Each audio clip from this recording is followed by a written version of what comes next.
இருக்கிறது தான் காட்ட முடியும். அப்போ என்ன செய்யலாம், விஜய் ஃபுல்லாக ஃபோக்கஸ் பண்ணு. எது நீங்கள் வேணால் பாருங்கள், லாங் ஷாட்டில் இருக்கவே இருக்காது. சும்மா அந்த வெயிலுக்கு அங்கங்கே ஜனங்கள். இது எடப்பாடி இதை விட பயங்கரமான கூட்டம் இருக்குது, முக ஸ்டாலினுக்கு இதை விட பயங்கரமான கூட்டம் இருக்குது. ஆனால் அங்கே பிஜிஎம் கிடையாது. இது உங்கள் விஜய் உங்கள் விஜய் உங்கள் விஜய், அந்த பிஜிஎம் கிடையாது. ஒரு போலீஸ்காரோடைய கால் வந்து பார்த்தீங்கன்னா வந்து ஆதவர்ஜுனா வந்து கார் ஏறி வந்து கார் வந்து காலே வந்து பார்த்தீங்கன்னா வந்து முறிஞ்சி போச்சு அப்படின்றாங்க. அது என்ன ட்ரீட்மெண்ட், அதுக்கப்புறம் தான் தெரியும் என்ன நிலமன்னு. திரும்பி பார்த்த விஜய், குனிந்து பார்த்த விஜய், வானத்தை பார்த்த விஜய். என்னடா இது, என்னங்கடா டே, என்னதான்டா பண்ணுறா முடிவு இருக்குது. இப்படி பயங்கரமாக பில்டப் வாங்கின காசு போகலாம்டா. இப்படியாடா சிவாஜியை பார்த்துருக்கோம், எம்ஜிஆரை பார்த்துருக்கோம், ரஜினியை பார்த்துருக்கோம், கமல் பார்த்துருக்குறோம், என்டி ராமாராவை பார்த்துருக்கோம், சிரஞ்சீவியை பார்த்துருக்குறோம், ராஜ்குமாரை பார்த்துருக்குறோம், விஷ்ணுவர்தனை பார்த்துருக்குறோம், அமிதாப் பச்சனை பார்த்துருக்குறோம், அம்ஜத் கானை பார்த்துருக்குறோம். இந்த இன்றைக்கி வந்து சல்மான் கான், அமீர் கான், ஷாருக் கான், எல்லா கானும் பார்த்துட்டோம். ஆனால் இவங்கள மாதிரி ஒரு நடிகனில் பார்க்கவே இல்லைடாப்பா. ரவிக்கையில் வந்து பார்த்திங்கன்னா கொடியோட சின்னம் இது. ரவிக்கையில் 2 பக்கம் 2 யானை இருக்குது. நல்ல வேலை அந்த ரவி இதை சொன்னால் நான் உங்கள் தப்பாக பேசணும்னு சொல்லுவானுங்க. வில்லிவாக்கம் ஸ்தம்பிக்கும், வில்லிவாக்கம் தலைவர் படம் வந்து ஃபுல்லாக வந்து பார்த்தீங்கன்னா வில்லிவாக்கம் தொழில் நோ ஓட் ஃபார் டிவிக்கே. தலைவர் வந்து ரெஸ்ட் எடுத்தாருன்னா அதுக்கு அப்புறம் ஒரு 3 நாள் ரெஸ்ட்டு, இது 3 நாள் லீவு. நல்லா இருக்குது சார் இவங்க பிரச்சாரம். கடைசியாக தலைவரை கொஞ்சம் நான் இட்டுன்னு போய் டி நகரில் ஒரு பிரச்சாரம் பண்ணிட்டு இட்டுன்னு வந்து விட்டுறேன். நீ சோகம் முட்டை மாதிரி போகிற ஒரு இடத்துல போயிட்டு அதுக்கப்புறம் டயர்டாயிடுது. இவர் என்னத்த ஸ்கூலில் போய் படிச்சிருப்பான்னு எனக்கு ஒன்றும் புரியவே இல்லை. இந்த +2 முடிக்கிறதுக்குள்ள தண்ணி குடிச்சிருப்பாங்க போல இருக்கு வீட்டில்.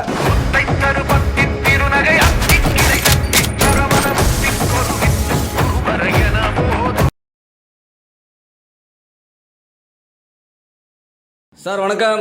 வணக்கம் சார். வணக்கம். தலைவர் வந்து திருச்சி கிழக்கு தொகுதியில் நாமினேஷன் தாக்கல் பண்ணிட்டு எங்கள் தலைவர் பிரச்சாரத்துக்கு போயிட்டாரு. வழி நெடுங்கும் வந்து பயங்கரமான வரவேற்பு. ஒரு பக்கம் பார்த்தா சுத்தமாக கூட்டமே இல்லை. இது 2 பக்கமும் விமர்சனம் எழுது. வழக்கமாக மீடியாக்கள் வந்து கூட்டத்தை கவர் பண்ணி பெரிய பில்டப் மாதிரி காமிச்சிருந்தாங்க. ஆனால் இன்றைக்கி எல்லா மீடியாவும் விஜய் பேசுறதை மட்டும் கவர் பண்ணுறாங்க. என்ன காரணம்? கூட்டம் இல்லை, காரணம் தான், வேற ஒன்றும் இல்லை சார். கூட்டம் இல்லை. கூட்டம் இல்லை, என்ன செய்ய முடியும், இருக்கிறது தான் காட்ட முடியும். அப்போ என்ன செய்யலாம், விஜய் ஃபுல்லாக ஃபோக்கஸ் பண்ணு. எது நீங்கள் வேணால் பாருங்கள், லாங் ஷாட்டில் இருக்கவே இருக்காது. சும்மா அந்த வெயிலுக்கு அங்கங்கே ஜனங்கள். இது எடப்பாடி இதை விட பயங்கரமான கூட்டம் இருக்குது, முக ஸ்டாலினுக்கு இதை விட பயங்கரமான கூட்டம் இருக்குது. ஆனால் அங்கே பிஜிஎம் கிடையாது. இது உங்கள் விஜய் உங்கள் விஜய் உங்கள் விஜய், அந்த பிஜிஎம் கிடையாது. இந்த பிஜிஎம் போட்டு இந்த சீனை வந்து டிவியில் காட்டி பிரம்மாண்டத்தை உருவாக்குறானுங்க. உள்ளபடியே கூட்டம் இல்லை, அது விஜய்க்கே தெரியும். இல்லை சார், சமீபத்தில் உதயநிதி ஸ்டாலின் அவர்கள் வந்து திருவண்ணாமலைக்கு போயிருந்தார். நான் கூட அந்த வீடியோவை பார்த்தேன். இவரோட பல மடங்கு கூட்டம். அதுதான் சார் சொல்கிறேன்.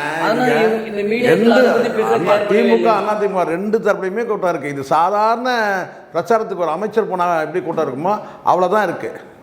இதில் உங்களுக்கு பில்டப்பு முழுக்க முழுக்க மீடியாக்கள் வந்து ஃபோக்கஸ் பண்ணுறது தான், பில்டப் பண்ணுறது தான்.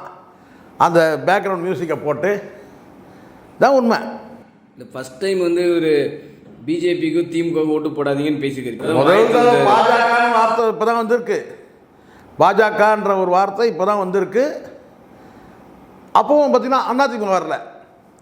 திமுக வாக்களிக்காதீங்க, பாஜகவுக்கு வாக்களிக்காதீங்க. நீங்கள் தொகுதி வாரியாக பேசணும். நீங்கள் பொதுவான ஒரு அரசியல் கட்சி தலைவர்ன்ற முறையில் நீங்கள் பேசக்கூடிய செய்திகள் வந்து ஊடகத்தில் வரும்போது தமிழ்நாடு முழுவதுக்கு தான் போய் சேருது. அப்போ அதை எதுக்கு பாரபட்சம்? என்டிஏ கூட்டணி பிஜேபி ஏடிஎம்கேன்றதை விளக்கமாக சொல்லிடலாமே. அப்போ பாஜக சொல்லும்போது அதிமுக விட்டீங்க, அப்படி தானே ஆயிடுது. இதில் இன்னொரு முக்கியமான விஷயம் சொல்ல தோணுது தான் சார். அந்த மீட்டிங்கில் நிறைய பேர் வந்து அடிபட்டிருக்கு. ஒரு காவலாளி வந்து காலில் ஏற்றிருக்காங்க. போலீஸ்காரோடைய கால் வந்து பார்த்தீங்கன்னா வந்து ஆதவர்ஜுனா வந்து கார் ஏறி வந்து கார் வந்து காலே வந்து பார்த்தீங்கன்னா வந்து முறிஞ்சி போச்சு அப்படின்றாங்க. அது என்ன ட்ரீட்மெண்ட், அதுக்கப்புறம் தான் தெரியும் என்ன நிலமன்னு. மிகப்பெரிய மேஜர் இன்ஜூர்டு சார். அதான் சார், ஒரு காவலாளியே இவனுக்கு காரை ஏற்றி இது பண்ணுறானுங்க. இது கூடமா தெரியாது இவனுங்களுக்கு. இவனுக்கு ஒரு பெண்மணி கரூர் மேட்டரில் சொல்லுது, இவன் வெளியே வந்தாலே அவ்வளோ பேர் சாவறாங்க, இவனால யாருங்க இவங்கள கட்சிக்கு அங்கீகாரம் கொடுத்துன்னு ஒரு பொம்பளை வந்து காரி துப்பிச்சு. சார் அப்படி தான் சார் இது நான் தான் சொல்கிறேன்ல, இவங்ககிட்ட வந்து அந்த கட்டுப்பாடற்ற கூட்டம் தான் சார். மற்ற கூட்டத்தில் ஏதாவது ஒரு இடத்துல அசம்பாவிதம் இந்த மாதிரி நடக்குதா சார்? இப்போ எடப்பாடி போகிறாரு, மு.க. ஸ்டாலின் போகிறாரு, வந்து உதயநிதி போகிறாரு, இன்னும் எவ்வளோ பேர் போகிறாங்க, ஏதாவது இருக்கா அந்த மாதிரி? அப்போ ஏன் இது நடக்குது? கட்டுப்பாடற்ற கூட்டம். அந்த கூட்டத்தை வந்து பார்த்தீங்கன்னா ஒழுங்குபடுத்தலை, பக்குவப்படுத்தலை, அரசியல் படுத்தலை. திடீர்னு ஓவர் நைட்டு அரசியல் கட்சி ஆரம்பிச்சிட்டேன், அவ்வளோதான். இல்லை சார், எத்தனையோ நடிகர்கள் கட்சி ஆரம்பிச்சிருக்காங்க, யாருமே இந்த மாதிரிலாம் பண்ணலையே சார். இது முழுக்க முழுக்க இவங்களுக்கு கொடுக்குற பில்டப் தான் சார். போனீங்களா வந்து பார்த்தீங்கன்னா வந்து என்ன ப்ரோக்ராமோ அதோட பண்ண போகிறல, முன்னாலே பில்டப். அதுவும் ஊடகங்கள் கொடுக்குற பில்டப் தான் சார் ஜாஸ்தி. அப்படியே ஒரு ஒரு அசைவம் போடுறான். தமிழன் கொடுக்குறான் பாருங்க, விஜய்க்கு வந்த மகிழ்ச்சியான செய்தின்றான், சட்டென்று விஜய்க்கு வந்த சோக செய்தின்றான். பாருங்களேன், நீங்கள் எடுத்து பாருங்களேன். சற்று முன்பு நடந்த திரும்பி பார்த்த விஜய், நிமிர்ந்து பார்த்த விஜய், காரிலிருந்து இறங்கிய விஜய், காரில் ஏறிய விஜய். என்ன பில்டப்பு? எதுக்கு இவ்வளோ பில்டப்பு? இதுவரை மற்ற தலைவர்கள் இல்லையே. திரும்பி பார்த்த விஜய், குனிந்து பார்த்த விஜய், வானத்தை பார்த்த விஜய். என்னடா இது? என்னங்கடா டே, என்னதான்டா பண்ணுறா முடிவு இருக்குது? இப்படி பயங்கரமாக பில்டப் வாங்கின காசு கூவலாம்டா. இப்படியாடா, இப்படியா கூவிங்க? இல்லை சார், அந்த காவலாளியே அப்படி தூக்கிட்டு போகிறாங்க. இவர் ரோட்டில் வரும்போது ஒருத்தர் சொல்லிட்டு போகிறாரு, இவன் வெளியில் வந்துட்டானா எத்தனை பொண விழ போதுன்றாரு. அதுக்கு விஜய் ரசிகை ஒன்று அந்த சொன்ன ஆளை திட்டிட்டு போகுது. அதுதான் தற்கூரிகள் பின்ன வேறு என்ன சார் செய்யும்? தற்கூரிகள் தானே சார். தற்கூரிகள் பின்ன அதுக்கிட்ட வேறு என்ன எதிர்ப்பாங்க? பாருங்கள், இந்த கூட்டத்தில் கூட பாருங்கள், யாராவது வந்து அங்கே வந்திருக்கிற கூட்டத்தை பாருங்கள், யாராவது ஒரு பக்குவப்பட்ட ஒரு பண்பட்ட மனிதர்கள் யாராவது தெரியுறாங்களா பாருங்கள்? எல்லாம் தற்கூரி கும்பல் பாருங்கள். அது ஆணாக இருக்கட்டும் பெண்ணாக இருக்கட்டும், எல்லாம் ஜோம்பிஸ். பின்ன வேறு எதுவும் எதிர்பார்க்க முடியாது கிட்ட. எல்லாருக்கும் பாதுகாப்பு கொடுக்குறாங்க. உதயநிதி ஸ்டாலின் வரும்போது அவ்வளோ போலீஸ் நிற்கிறாங்க. ஆனால் எங்கள் விஜய் வரும்போது பார்த்தீங்கன்னா 10 பேர் கூட இல்லை சார் அப்படின்ற. போலீஸ்லாம் நீங்கள் பாதுகாப்பு போலீஸ் கொடுத்தாலும் இவன் அப்படி தான் சொல்லுவான். அப்புறம் போலீஸ் வந்து தள்ளிட்டாங்க, கிழிட்டாங்க, மிதிச்சிட்டாங்க, இதெல்லாம் நிறைய சார். இவங்க ஃபுல்லாக நடிப்பு சார். நம்ம எவ்வளோ நடிப்பெல்லாம் பார்த்துட்டோம். நேற்று முன்னாடி நடித்தானுங்க பாருங்கள் ஒரு நடிப்பு. எங்கே வெள்ளிவாக்கம் தொகுதியிலேருந்து பாரத்தை தூக்கி வீசினாங்கன்னு சொல்லிட்டு என்ன நடிப்பு. நாமளும் பார்த்துருக்குறோம், ரஜினியை பார்த்துருக்கோம், சிவாஜியை பார்த்துருக்குறோம், எம்ஜிஆரை பார்த்துருக்கோம், ரஜினியை பார்த்துருக்கோம், கமல் பார்த்துருக்குறோம், என் டி ராமாராவை பார்த்துருக்கோம், சிரஞ்சீவியை பார்த்துருக்குறோம், ராஜ்குமாரை பார்த்துருக்குறோம், விஷ்ணுவர்தனை பார்த்துருக்குறோம், அமிதாப் பச்சனை பார்த்துருக்குறோம், அம்ஜத் கானை பார்த்துருக்குறோம். இந்த இன்றைக்கி வந்து சல்மான் கான், அமீர் கான், ஷாருக் கான், எல்லா கானும் பார்த்துட்டோம். ஆனால் இவங்கள மாதிரி ஒரு நடிகனில் பார்க்கவே இல்லைடாப்பா. பயங்கரமாக நடிக்கிறானுங்க. அப்படியே அடுத்த செகண்டு அப்படி பாட்டில் வீசினாங்கன்னு தெரிஞ்ச உடனே ஸ்டாலின் சார் நிப்பாட்டுங்க, எல்லாத்தையும் நிப்பாட்டுங்க, திருப்பி அடித்தா தாங்க மாட்டீங்க. இதெல்லாம் வந்து அறவே காடுங்க, நொய்யரிசி கொதி தாங்காதுன்னு வாங்க இல்லையா, அவன் நொய்யரிசி மாதிரி தான் பேசுகிறான். இல்லை சார், இப்போ நம்ம என்ன கேட்குறோன்னா, மற்ற கட்சிகளில் வந்து யாரும் முண்டி அடிச்சுட்டு போகிறது கிடையாது. யாரும் ஐயோ தலைவா உதயநிதியே, ஸ்டாலின் ஐயாவே, எடப்பாடியேன்னு போய் முண்டி அடிச்சு எவன வர போகிறதில்ல, டிரான்ஸ்ஃபார்மரில் ஏற போகிறது இல்லை, மரத்து மேலே எவனை ஏற போகிறது இல்லை. அதான் அவங்க அழகாக அவங்க பேச்சை கேட்க போகிறாங்க, போயிட்டே இருப்பாங்க. ஆனால் இது வந்து அப்படி கிடையாது சார். முழுக்க முழுக்க நான் இவன் பண்படுத்திருக்கணும் சார். ஒரு 5 ஆண்டு காலத்துக்கு முன்னாடியே ஒரு அரசியல் கட்சி தொடங்கி இவங்களை மெல்ல மெல்ல பக்குவப்படுத்திடணும். யாரை பின்னாடி தள்ளணும், யாரை முன்னாடி தள்ளணும், யார் மெச்சூரிட்டியான ஆள். புஷியானது வழி நடத்தினா அந்த நபர் எப்படி தான் இருப்பாங்க சொல்லுங்கள், நீங்களே சொல்லுங்கள். இல்லை, இப்போ பிஜேபி வந்து ஓட்டு போடாத சீண்டிருக்காரு, இவர் ஜனநாயகம் படம் ரிலீஸ் ஆகுமா சார்? நீங்கள் வேறு எதை பேசுனா, ஜனநாயகம் தான் ஜூன் நாயகன். நீங்கள் அது ஜூன் நாயகனாகி, ஆகஸ்ட் நாயகனாகி, பிப்ரவரி டிசம்பர் நாயகனாகி, அடுத்த ஜனவரியில் வேணால் வரது வாய்ப்பு இருக்குது இது. அதனால் வந்து அது ஜனநாயகம் முடிஞ்சு போன விஷயம். காரணம் நீங்கள் பண்ண குளறுபடிகள் சார். மேலே இருக்கு ஒருத்தர் சொல்லியாச்சு, கையெழுத்து போட்டாச்சு, முடிஞ்சிச்சு, அது அவ்வளோதான். ஏன்னா அந்த படம் வந்தாலே கலவரமாயிடும்ன்ற மாதிரி இருக்குது. இல்லை சார், எனக்கு தெரிஞ்சு வந்து இவரது பல திரைப்படங்கள் வந்து பார்த்தீங்கன்னா கேன்சல் ஆகும்போது அந்த தயாரிப்பில் அழுது புலம்பியிருக்காரு. பல தயாரிப்புகள் வந்து செத்துலாம் போயிருக்காங்க இவர் படம் நஷ்டத்தால். ஆனால் இந்த படத்தை பற்றி அந்த தயாரிப்பில் கவலையாக பள்ளியா சார்? சார், தயாரிப்பாளரும் இயக்குனரும் வந்து உள்ளபடி வந்து இது சம்மந்தமாக எப்பயாவது பேசியிருக்காங்களா? படத்தோட தயாரிப்பாளர் சொல்லுங்கள், யாரும் பேசவே இல்லையே. இப்போ என்ன, அப்போ என்ன பொருள்? ஏன் பேசலை? உள்ளபடியே நஷ்டமாக இருந்தால் இந்நேரம் புலம்பிருக்கணும் சார். ஐயோ படம் ரிலீஸ் ஆகலை, எனக்கு எவ்வளோ நஷ்டம் இதனால். அந்த தயாரிப்பாளர் இது வரைக்கும் பேசவே இல்லை. அப்போனா என்ன அர்த்தம்? பினாமி பேரில் இவன் தான் சார் தயாரிக்கிறான் ஃபுல்லாகவே, அவ்வளோதான். பினாமி பேரில் இவன் படம் தயாரிக்கிறான், அவ்வளோதான்.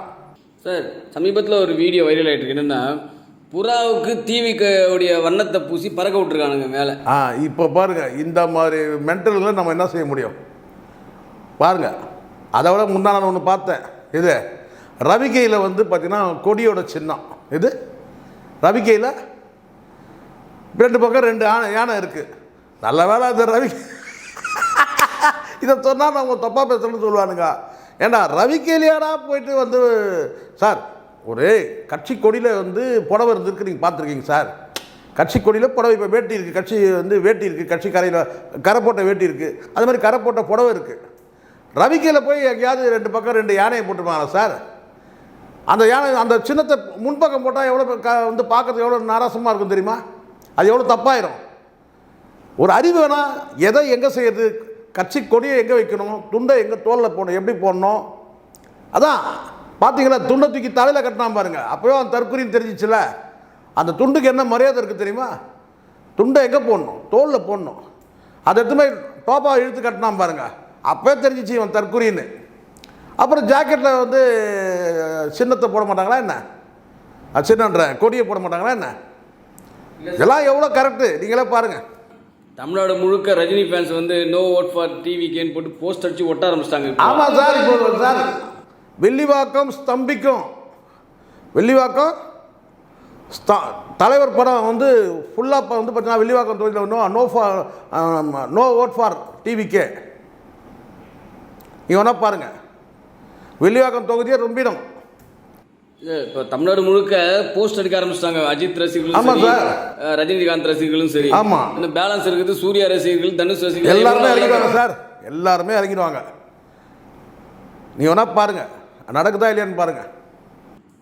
சார் மலேசியாவில் நமக்கு தெரிஞ்ச ஒரு ஃப்ரெண்ட் இருக்காங்க. அவங்க சொன்னாங்க என்னென்னா பராசக்தி படம் வரும்போது இவனுக்கு சிவகார்த்திகேயன் பிச்சை எடுக்கிற மாதிரிலாம் தேட்டர் காசில் போஸ்ட் அடிச்சு ஓட்டினாங்க. பார்த்தீங்களா?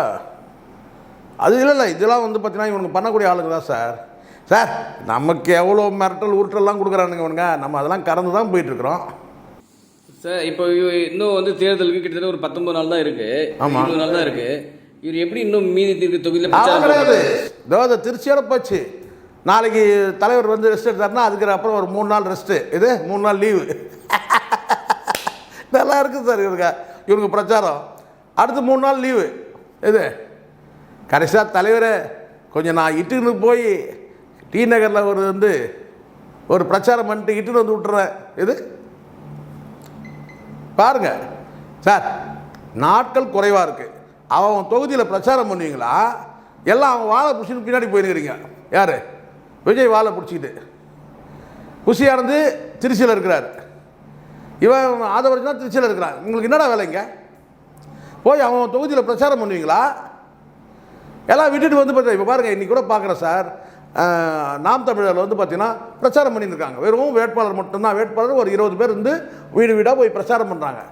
இதுதான் பிரச்சாரத்தோட அழகு. இதுதான் அவங்க தலைவர் வந்து ஒவ்வொரு மாவட்டமாக போகிறாரு, ஒரு தொகுதியாக போயிட்டு பிரச்சாரம் பண்ணுறாரு. ஒரு நாளைக்கு வந்து பார்த்தீங்கன்னா 5 இடம் 6 இடம் வந்து பார்த்தீங்கன்னா கவர் பண்ணுறாங்க. 10 இடம் கூட கவர் பண்ணுறாங்க. நீங்கள் பண்ணுறது என்ன? இத்தனையும் கிட்டத்தட்ட 2 பேருக்குமே 70 வயசு ஆகுது. எடப்பாடி பழனிசாமிக்கும் மு.க. ஸ்டாலின் அவர்களுக்கும், சரிங்களா, முதலமைச்சருக்கும். அவங்களாம் 70 வயசில் வந்து பார்த்தீங்கன்னா ஒரு நாளைக்கு 10 பாயிண்ட் போகிறாங்க பிரச்சாரத்துக்கு. நீ சோகம் முட்டை மாதிரி போகிற ஒரு இடத்துல போயிட்டு அதுக்கப்புறம் டயர்டாயிடுது. இவர் என்னத்த ஸ்கூலில் போய் படிச்சிருப்பான்னு எனக்கு ஒன்றும் புரியவே இல்லை. இந்த +2 முடிக்கிறதுக்குள்ளே தண்ணி குடிச்சிருப்பாங்க போல இருக்குது வீட்டில்.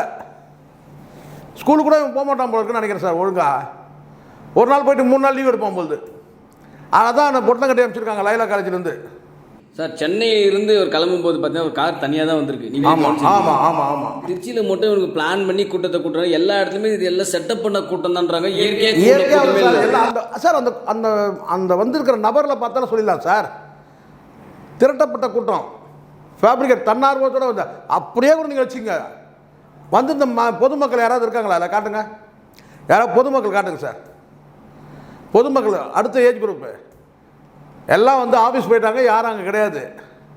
ரெண்டாவது வந்து பார்த்தீங்கன்னா எல்லாம் இவருடைய ரசிகர்கள்லாம் ஸ்கூலுக்கு போயிட்டாங்க. இப்போ பாருங்கள், உங்களுக்கு ஒரு ஃபோட்டோ காட்டுறேன் பாருங்கள். என்ன இதோ இருக்கு, உங்களுக்கு நான் அனுப்புகிறேன், இந்த ஃபோட்டோவை காட்டுங்க.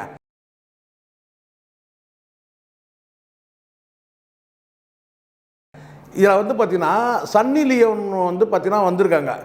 சன்னி லியோன் உங்களுக்கு தெரியும், ஒரு வந்து ஒரு பிரபலமான வந்து ஒரு பாலிவுட் நடிகைன்றது எல்லாருக்கும் தெரியும். சன்னி லியோன் பேரை சொன்னோடனே எல்லாம் கூட்டம் பயங்கரமாக நிரம்பிடுச்சு. அவங்க என்ன அரசியல் கட்சியாக வச்சுருக்காங்க? கிடையாது. இன்றைக்கி சொல்கிறாங்க எம்ஜிஆர் சிலைக்கு மாலை போட்டார். எதுக்காக எம்ஜிஆர் சிலைக்கு நீ மாலை போட்ட? கொள்கை தலைவரா? கொள்கை தலைவரா? கொள்கை தலைவர் 5 பேர் இருக்கிறாங்கல்ல, அவங்க சிலைக்கெல்லாம் நீ மாலை போட்டு ஆரம்பிச்சிருக்கணும்.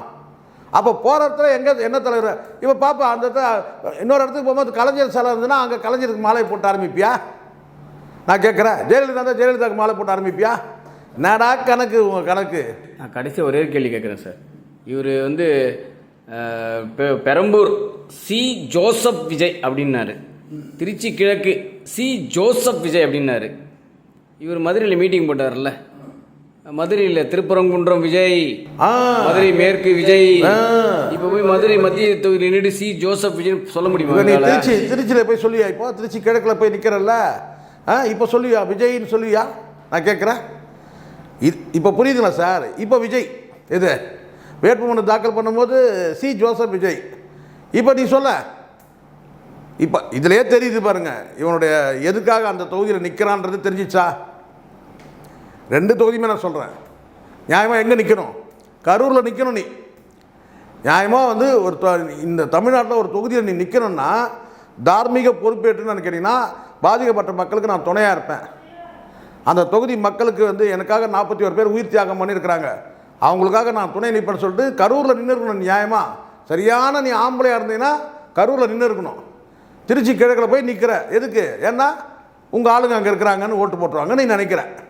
சரி சார், பொறுத்திருந்து பார்ப்போம். இன்னும் தேர்தலுக்கு ஒரு 20 நாட்கள் இருக்கு. இவர் என்னென்ன பண்ண போறாருன்ட்டு. தேங்க்யூ. நன்றி சார், நன்றி. இது போல பல வீடியோக்களை கண்டு மகிழ எங்களது ரீசன்ட் வாய்ஸ் சேனலை மறக்காம சப்ஸ்கிரைப் பண்ணுங்க.